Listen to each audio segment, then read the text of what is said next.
Want me to pop that? Okay, recording in progress. Get started. Yes, we go. Good morning, I guys. think I'll sit here. Good morning. Great Friday. Well, I gotta do the thing. All right. Yeah, I'd like to, Is your print up? that- We that's, can share that's a it. printout Okay. that I brought a few extras. And when you get home in your inbox, you'll see this document as Okay, well. great, Okay, I'll great. talk a little bit about it. But to begin with, I'd like to thank everyone for their contributions up to this point. We started this journey about a month ago. The journey to really better identify the historical record of Israel and how it relates to Palestine, the Palestinians today, in which there's much confusion in the world today. As a matter of fact, when you look at the daily news, it's consuming most of the news today, what's occurring there due to the war. Without question, there's massive confusion. With, for some of us, it's within our families, certainly within friends. But if you look to the world and the protests around the world against Israel, there's really massive confusion and lack of understanding of how we got here today. And anytime you have confusion, it equates to chaos. And we see that today as well. So the messaging at best has been missing facts. It's been missing truth. And our intent today is to lay that out, to take some of what you've provided to me over the past 3 to 4 weeks. But I've also done a considerable amount of research over the past couple of weeks of putting this timeline together.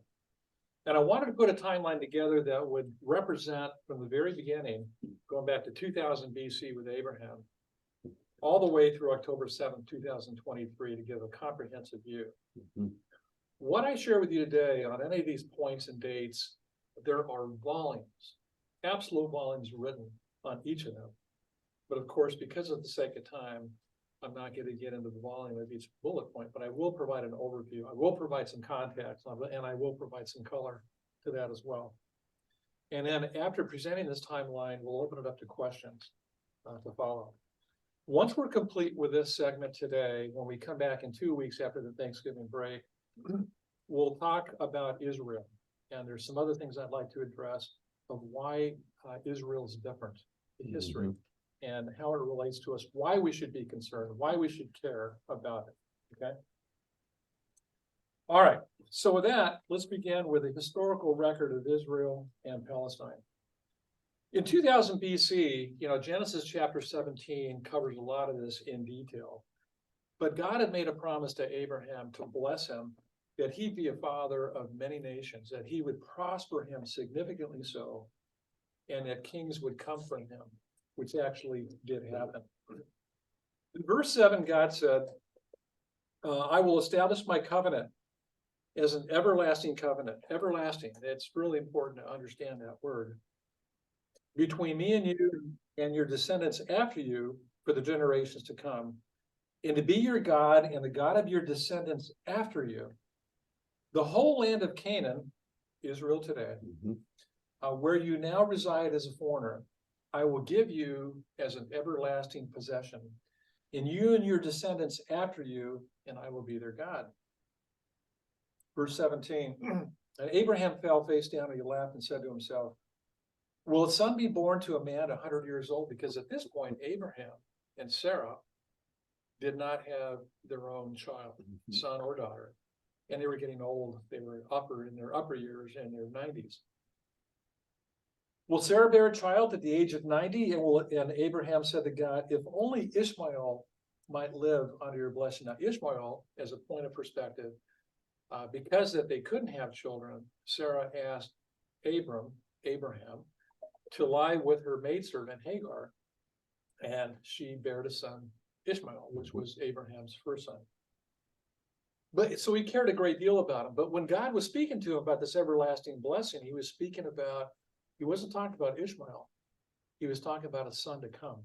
Very important. And as a father, any father, you love your children. And Abraham loved Ishmael, just as he loved Isaac, follow. Then God said, yes, but your wife Sarah will bear you a son, and you will call him Isaac. I will establish my covenant with him as an everlasting covenant for his descendants after him. And as for Ishmael, I've heard you. I've heard you. I will surely bless him, and I will make him fruitful, and will greatly increase his numbers. He will be the father of 12 rulers, and I will make him a great nation. But my covenant I will establish with Isaac, whom Sarah will bear to you by this time next year. When he had finished speaking with Abraham, God went up from him.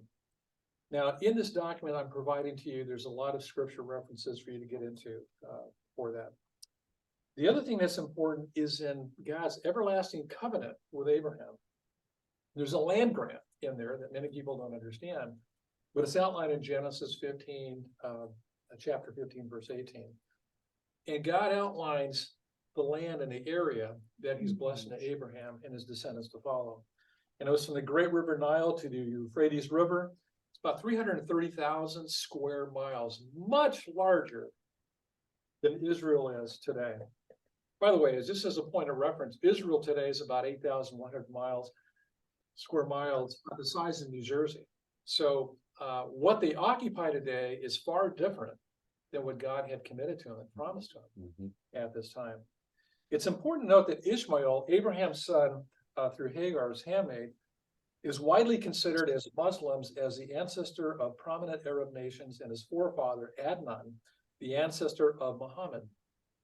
Although Ishmael was Abraham's first son, God's covenant passed through Isaac. It's very clear, and not Ishmael, which was a contrast to the traditions at that time.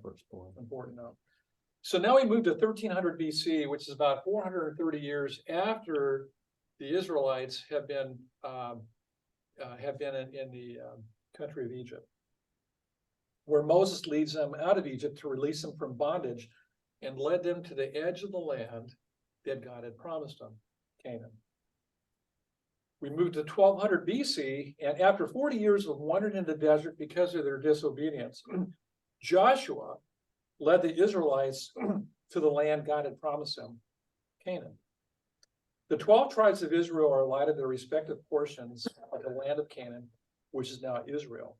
And there's some scripture references that goes into detail in terms of how that worked out.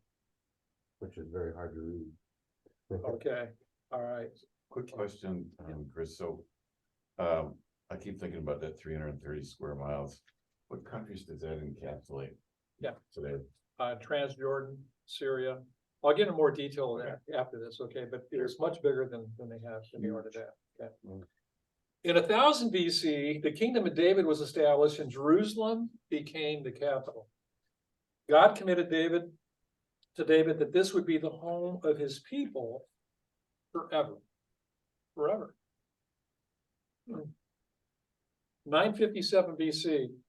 The first temple was built by Solomon in Jerusalem 1,600 years before Islam was established. 930 BC. Following Solomon's death, the kingdom of Israel split into two. The northern part remained Israel with 10 tribes, while the southern part of the kingdom became Judah.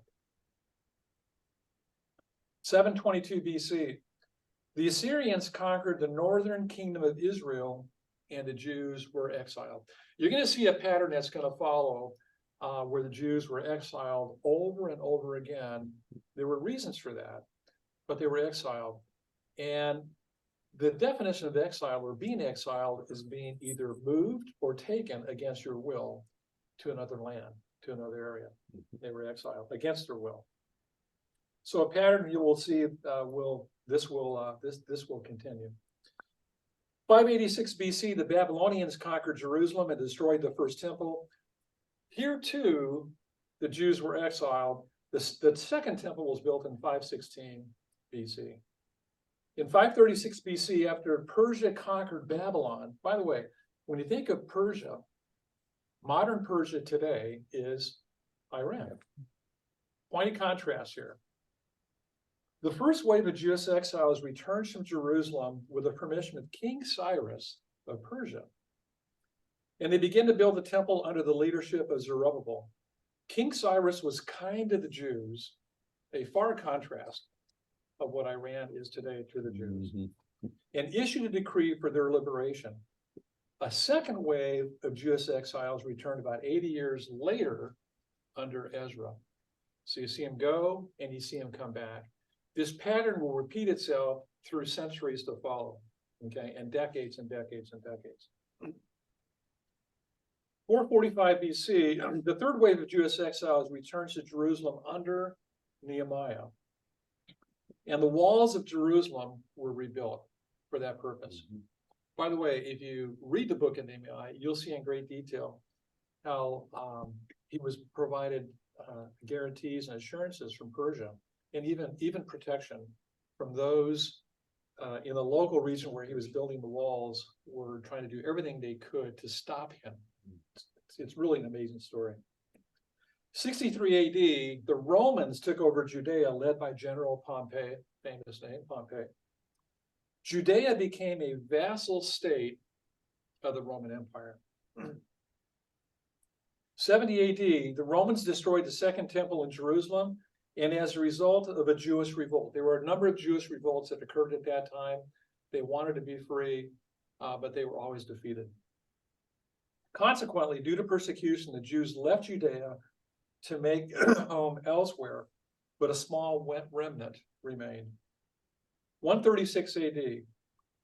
Due to his disdain for the Jews, Roman Emperor Hadrian, remember that name, Roman Emperor Hadrian, renamed Judea to Syria, Palestina, and Jerusalem was renamed to Aelia Capitolina.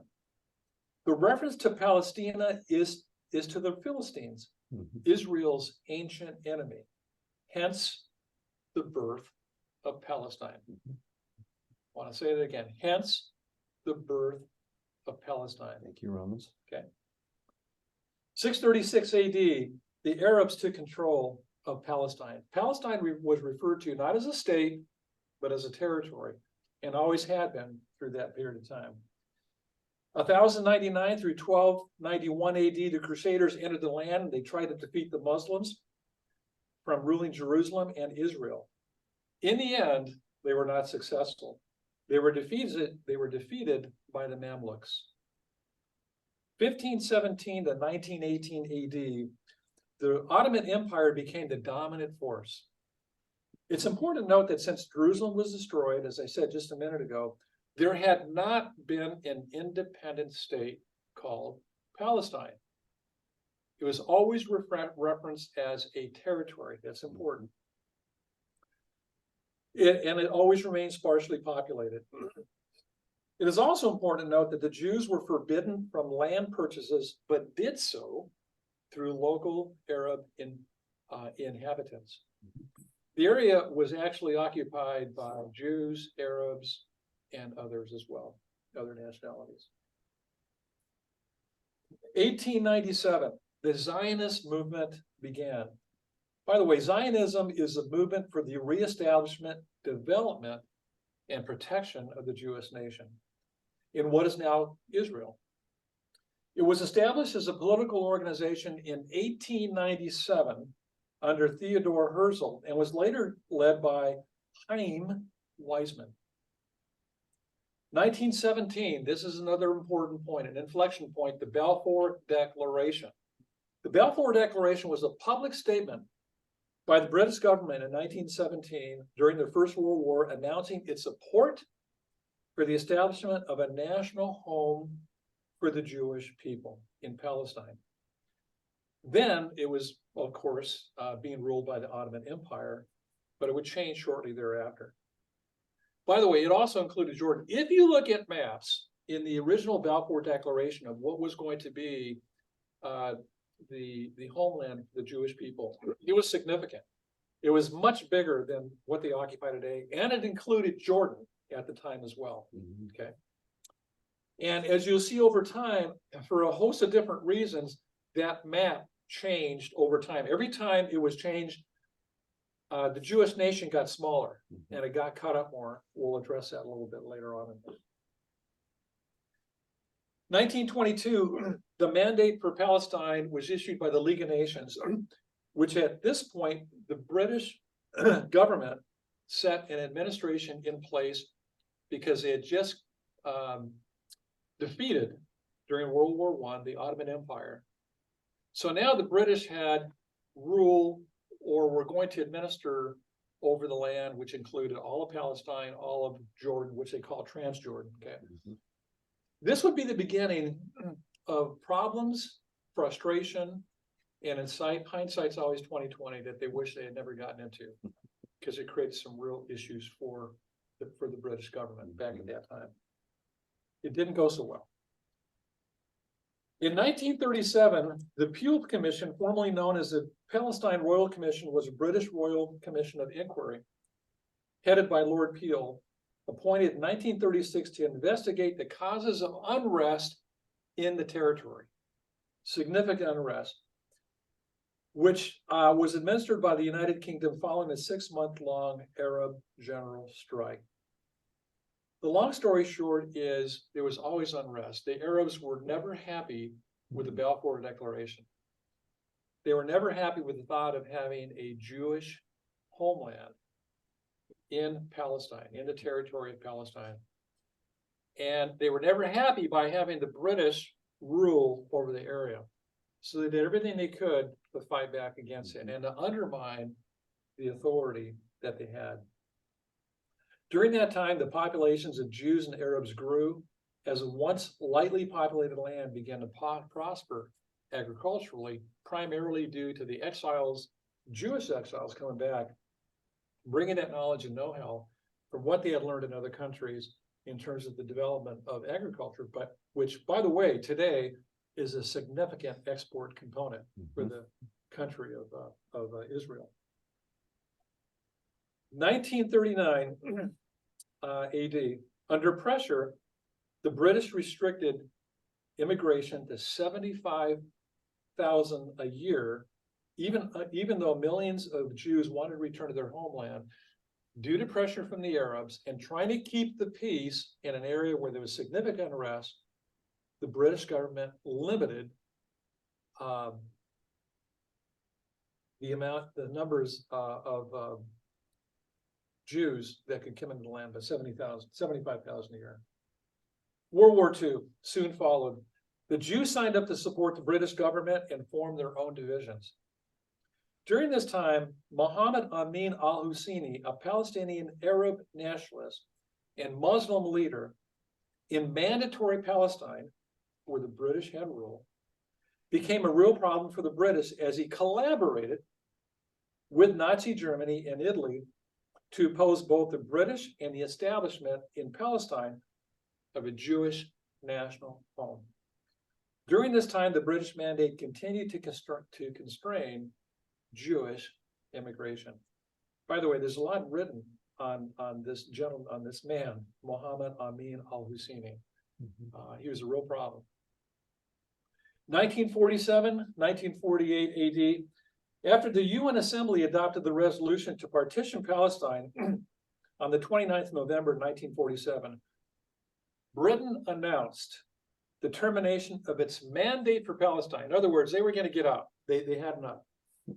I mean, from 1922 forward up to this point, the amount of grief that they had taken on in trying to manage this land, grief from Arabs and so forth, became overwhelming. So they announced that it would become effective on the 15th of May, 1948, when they would leave. The British mandate would end at that time. At midnight on the 14th of May, 1948, the state of Israel declared its independence, led by David Ben-Gurion.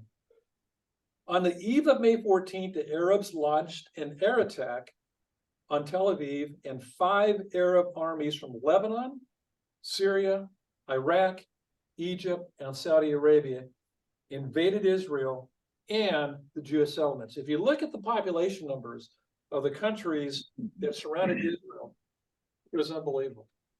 It was worse than David and Goliath. I mean, the disparity was just significant. The war lasted almost 10 months. Israel was victorious. The 1948 war ended with Israeli forces controlling approximately 78% of historical Palestine. The remaining 22% fell under the administration of Egypt and Jordan. In 1967, Israel absorbed the whole historical Palestine as well as the additional territory of Egypt and Syria. It is important to note that there are scholars that believe that this major event was a fulfillment of a prophecy stated by Ezekiel in Ezekiel chapter 37, verses 21 to 22, which was written about 593 BC. I'll read it very quickly, and then we're going to share a video that I've asked Tom to queue up in just a minute. Verse 21 says, "And say to them, this is what the sovereign Lord says, I will take the Israelites out of the nations where they have gone. I will gather them from all around and bring them back into their own land. I will make them one nation in the land on the mountains of Israel. There will be one king over all them, and they will never again be two nations or be divided into two kingdoms," which we saw in Israel as well as Judea. So with that, Tom, I'd like you to queue up, if you will, this short video of what occurred during that 1948 war.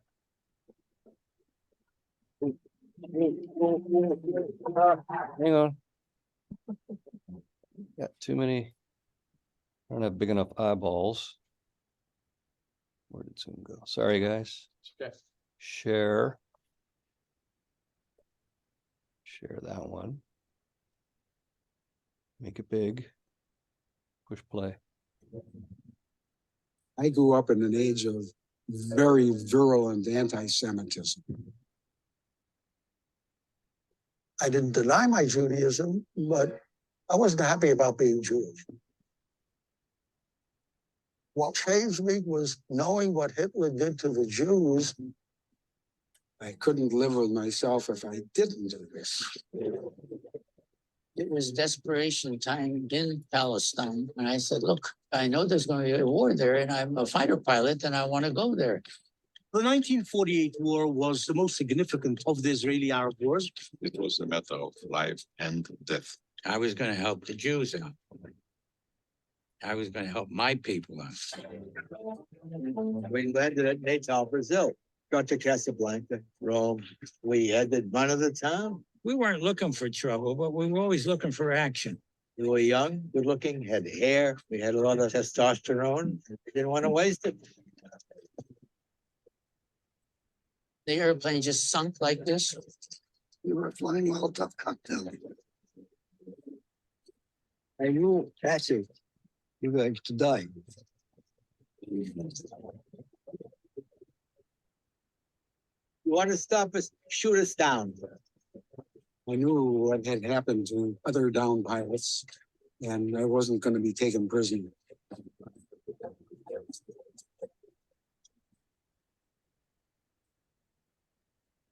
I said to the guys, we will never surrender. There will not be another Holocaust. Maybe God spared us in World War II so that we could help the remnants of our people survive. I was born to be here on that moment of history.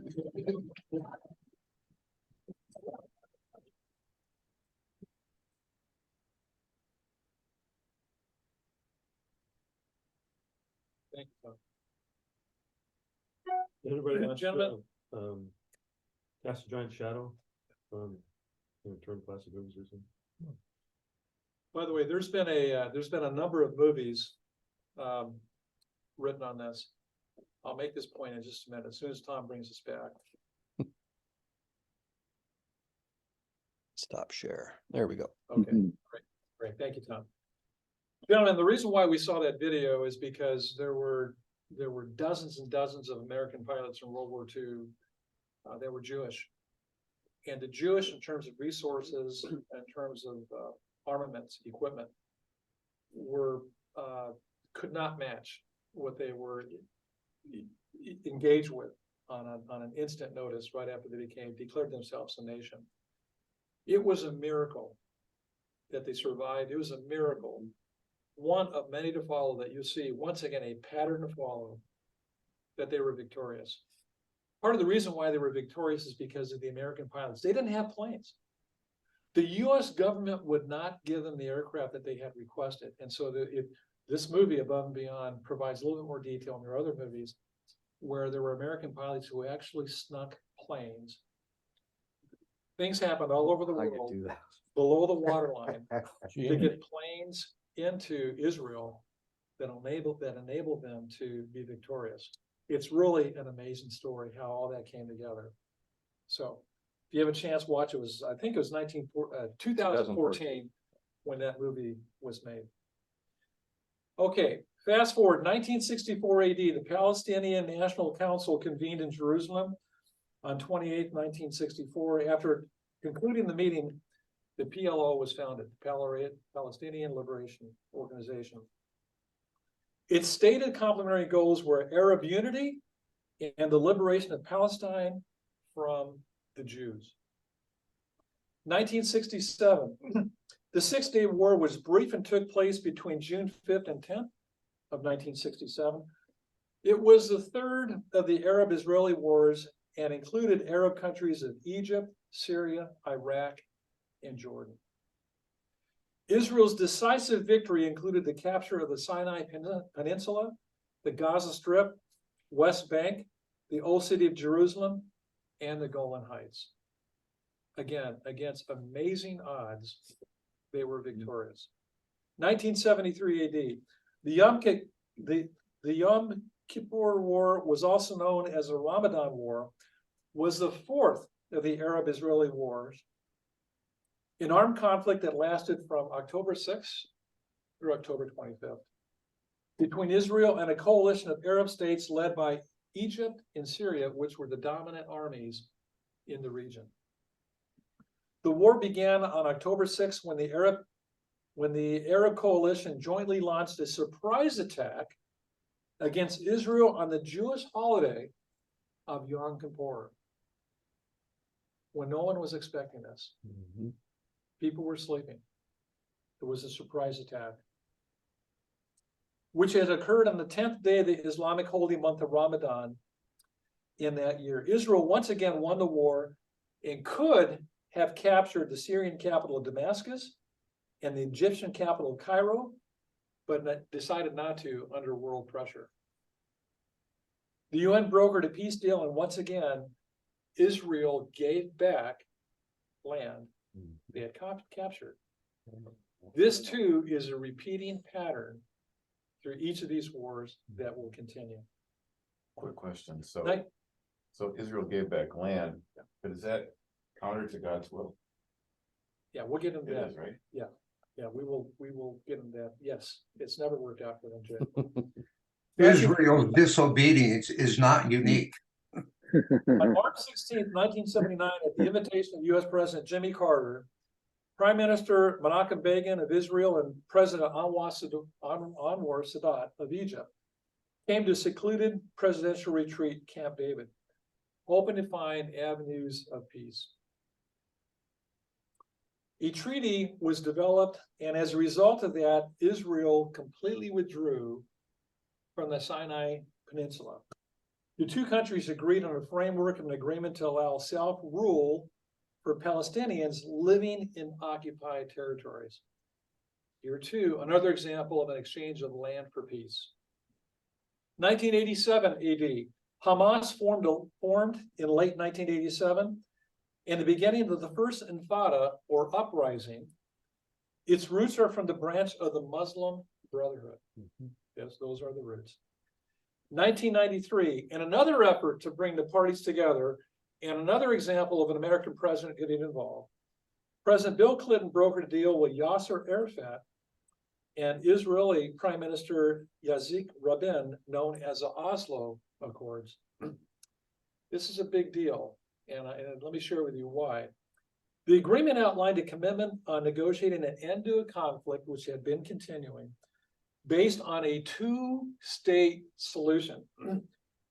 Israel accepted the PLO as a representation of the Palestinians, and the PLO renounced terrorism and recognized Israel's right to exist, which had never been done before, in peace.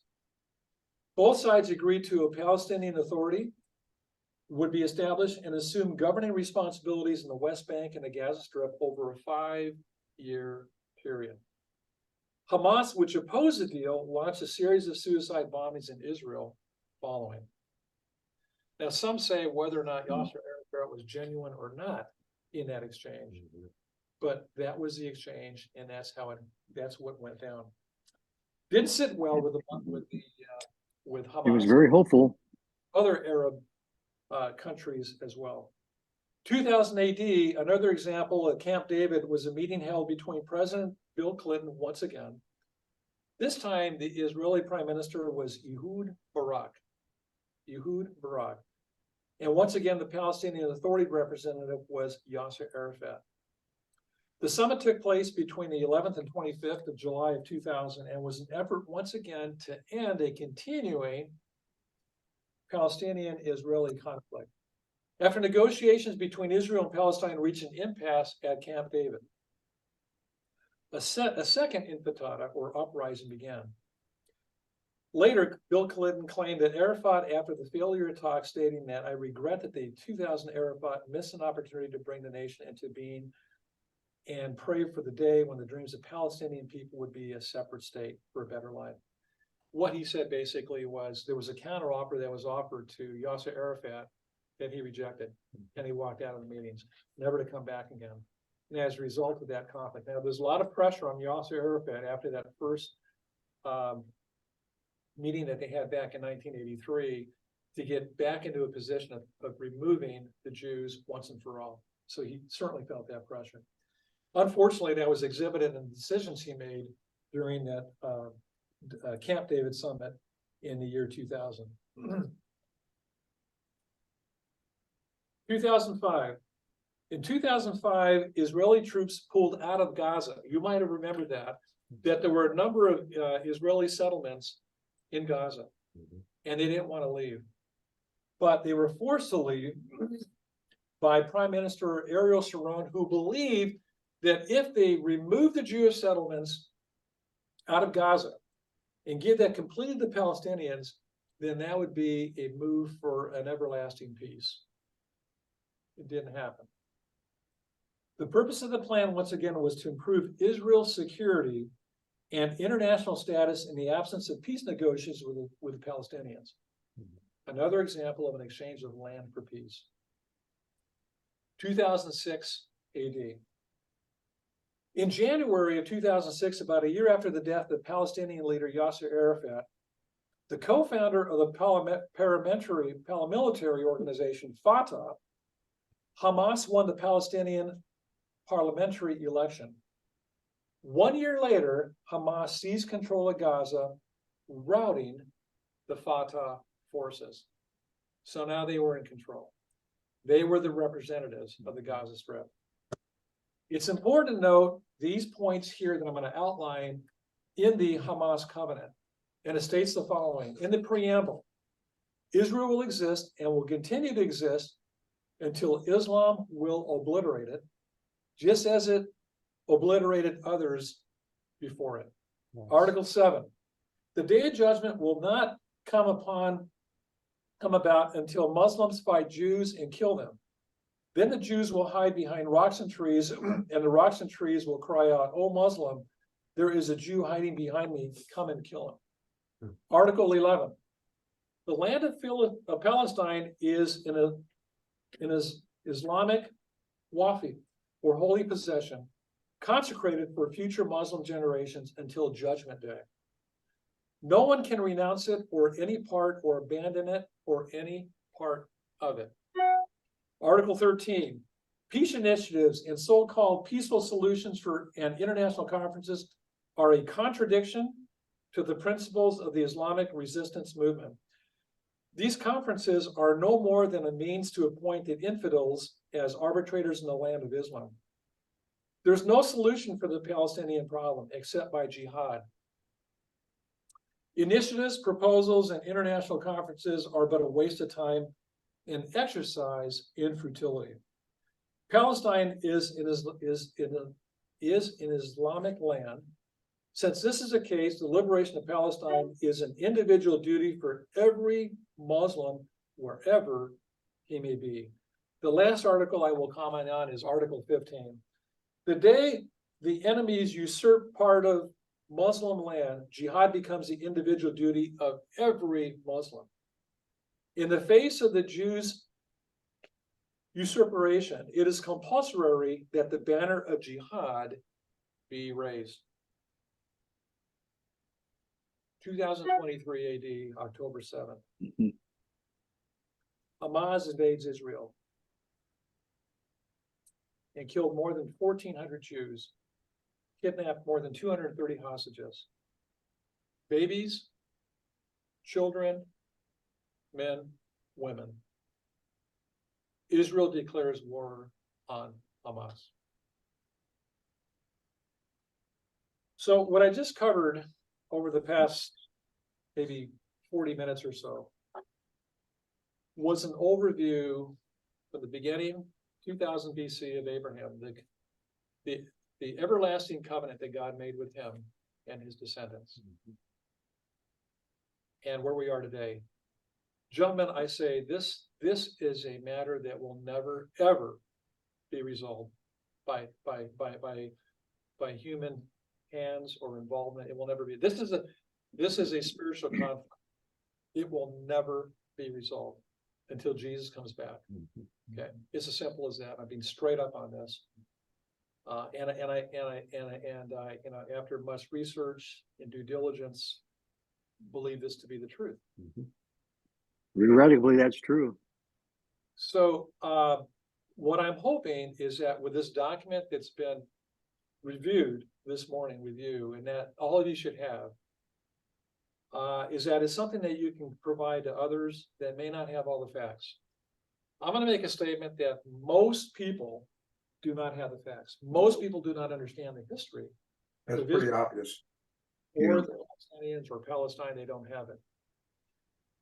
This document is it's a very high level view of some of the key points and the developments that happened since 2000 BC. Again, there are volumes that have been written on every one of these points that you can research in much greater detail. But at least this provides a foundation to review and to research and to launch from, and to provide this to perhaps your loved ones and friends who may genuinely be seeking more information on this. Okay, and so with that, I'll just open it up to questions and let's perhaps create a discussion here. Thank you for doing this. This is a huge. Very well done. Good Yeah, job. great work.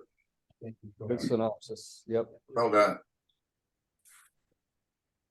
I don't know how you found time to do it and it worked, but It's that's fantastic. just do it. So other than acknowledging this information, what do you think action should be?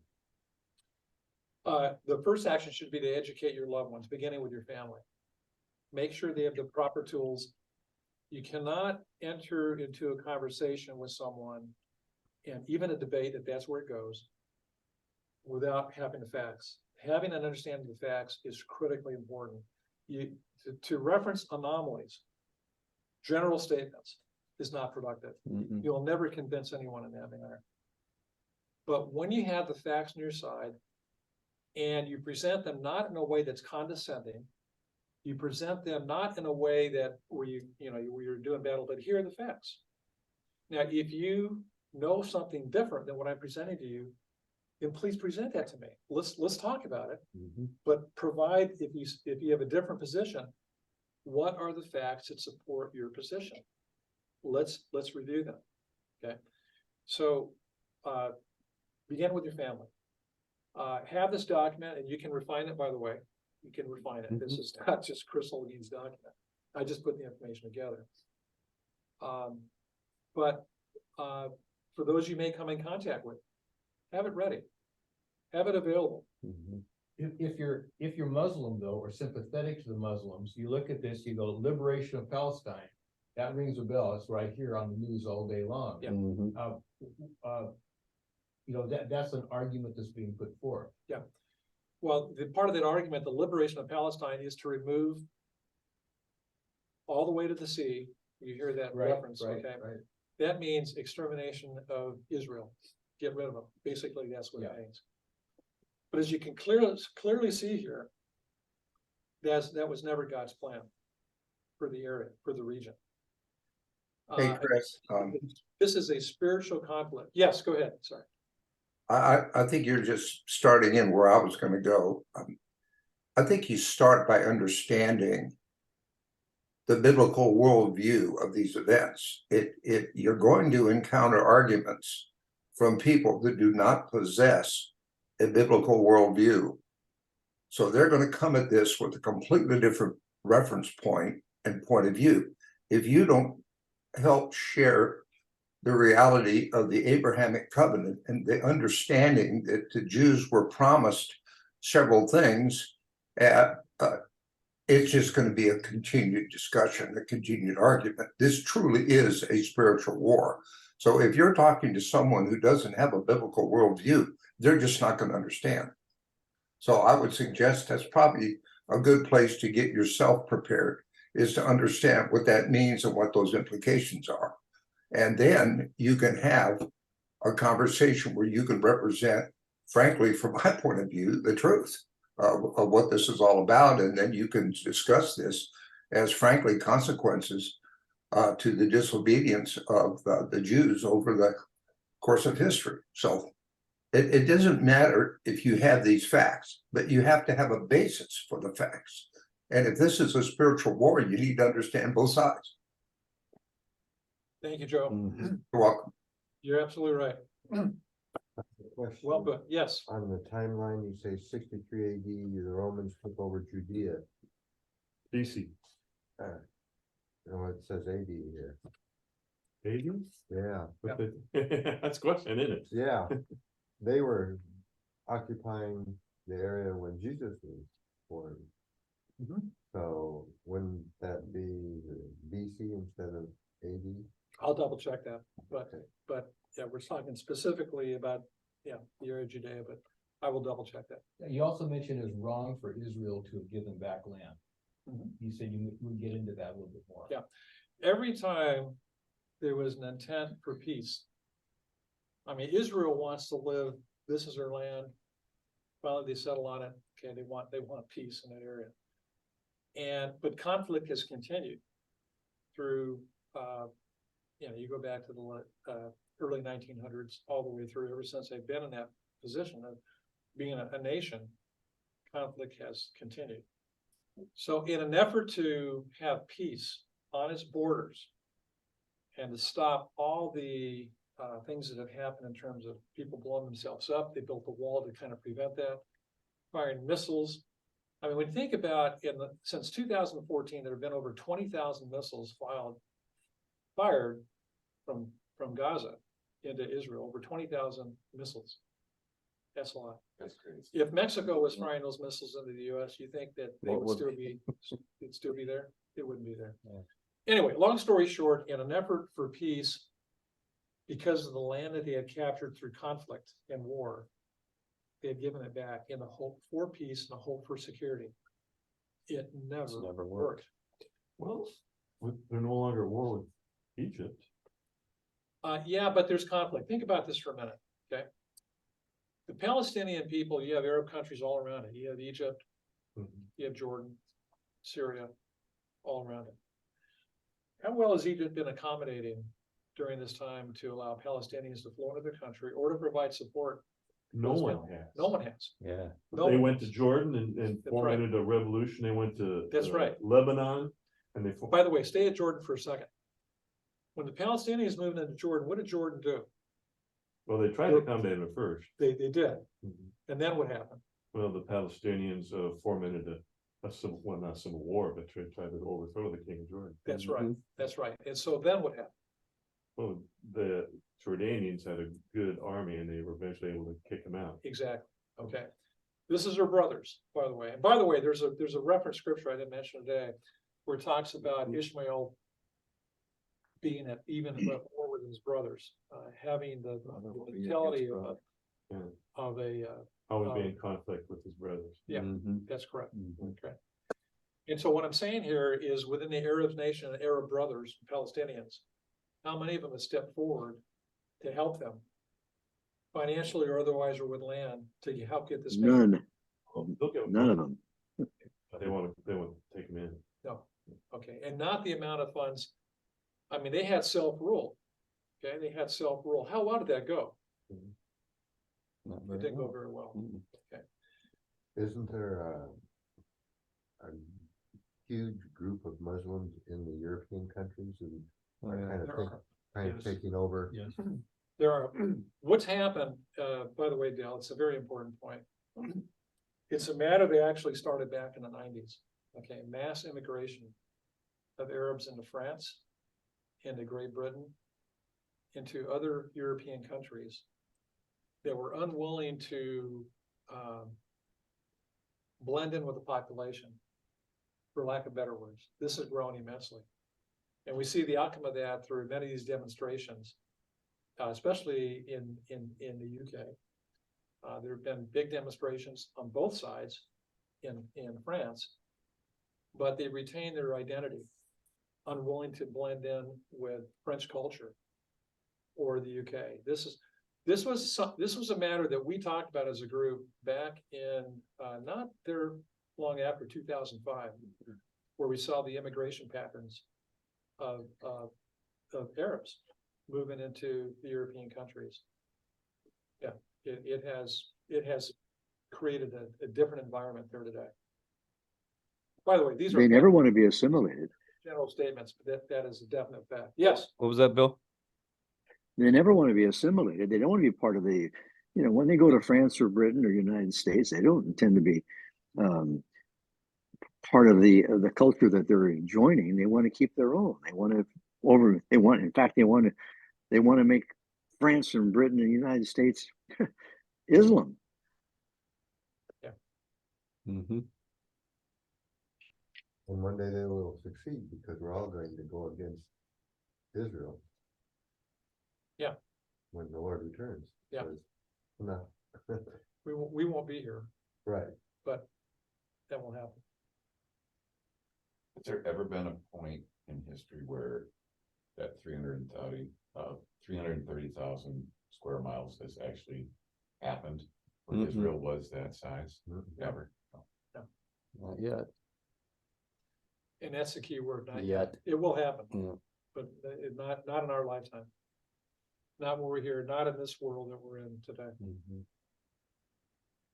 So By the way, that 330,000 square miles is just a simple calculation based on the Abrahamic covenant relative to the land from the Nile River to the Great Euphrates River. So all you have to do is do a geographical look and you come up with that answer.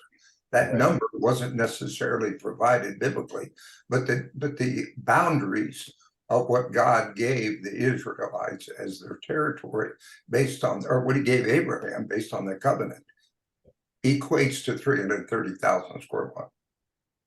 They're down to 8,000 now. That makes sense to those of us who read the Bible and can equate it with archaeological history. But how many billions of people do not read the same Bible? They read the Quran, or they don't read anything at all. Well, that's why I made the comment earlier, Tom, but you have to reference this with a biblical point of view. If you don't, it's irrelevant to many people. That's Well, the problem. The Palestinians could irrelevant. care less about the Abraham covenant. The Palestinians, it's not their God. Yeah, that's not from their Bible. And No, so that's why there's Well, always does it make it right though? doesn't no, make but it that's why right, there's doesn't that's why make there's it- conflict. that's why we course. have conflict. That's what's so astounding about it. That's the whole point of it. Yeah. Outside of a biblical reference, begin with the Balfour Declaration, Mm-hmm. where the world was behind them. Began in 1948. The world UN, except Arabs. except They Arabs, they always voted except no. Arabs. Yeah. But I'm talking about the Balfour Declaration. I'm talking Mhm. about the UN stating that they would recognize Mhm. Israel as a nation, 1948. Yep. Okay. Everyone but the So Arabs. So if you want to remove, and by the way, I don't think, as Joe said, I wouldn't do that, but strictly from a governmental perspective, that the right's been given for them to exist. Yeah. Okay. Yeah. From a world standard, from a world perspective, the right has been given them to exist. Mhm. The bottom line is, as long as Israel's there in what they reference as Palestine, and we know how the word got there, okay? There's never gonna be rest. There's never gonna be peace. Nope. Great attempts have been made, many attempts.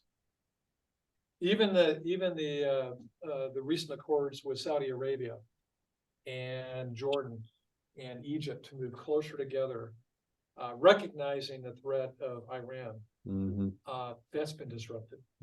Okay, every time you get close to a point where there's some level of agreement, it falls apart. That's where we're at today.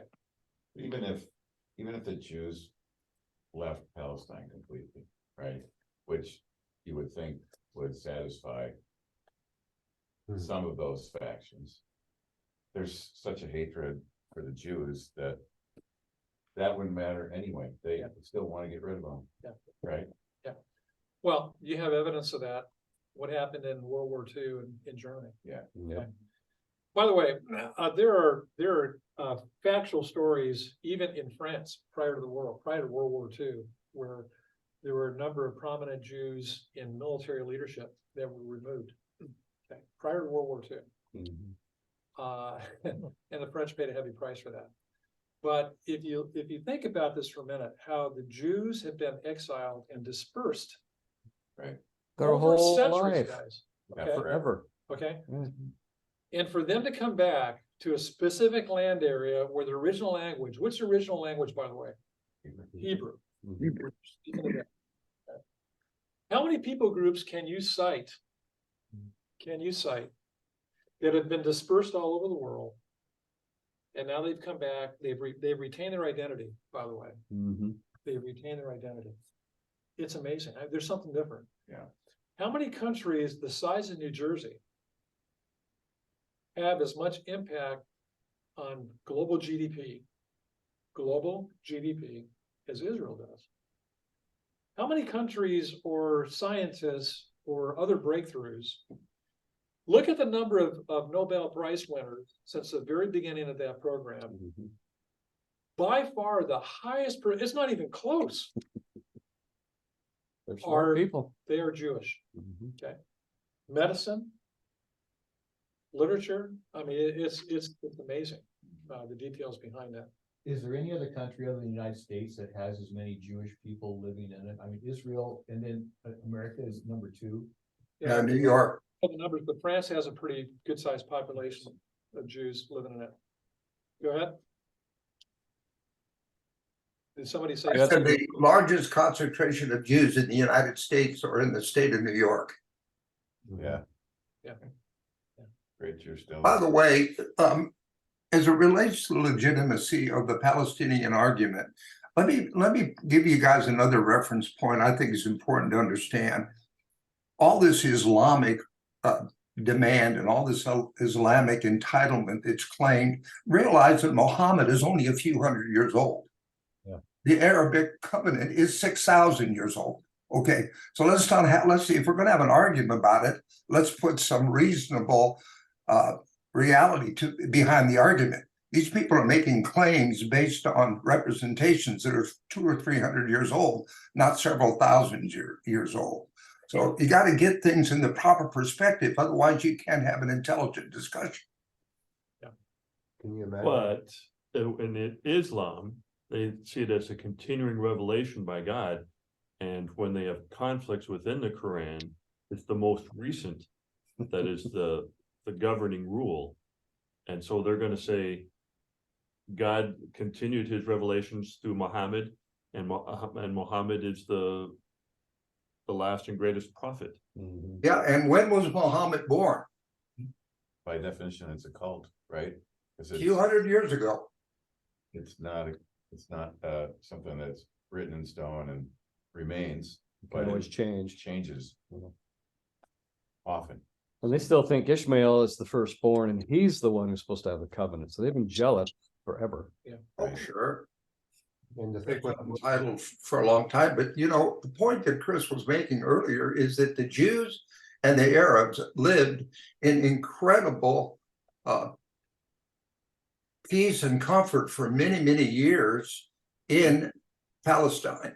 They lived it together. It wasn't until Hamas decided they would strut their stuff and start taking over the government and trying to make changes. So the idea that Jews and Palestinians can't live together is not a good argument.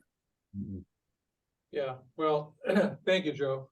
You know, let's end on this, is that the tension here really began, going back to Ishmael and Isaac. When they were together, the tension got to a point where Sarah finally told Abraham, you gotta get rid of Hagar, make her leave. Okay, Sarah and Hagar the were. tension became so Yeah, great. well, Okay, Mhm. that tension, by the way, has never left. Mhm. There was one time when they came together, I believe, when they buried Abraham together. Right. Both sons came together, but beyond that, basically, yeah. So guys, we're out of time, and I really appreciate the good questions you've had. I appreciate us getting together. You guys in the back as well. But we will come together back after Thanksgiving, okay? And we will resume the conversation. Thank you once again.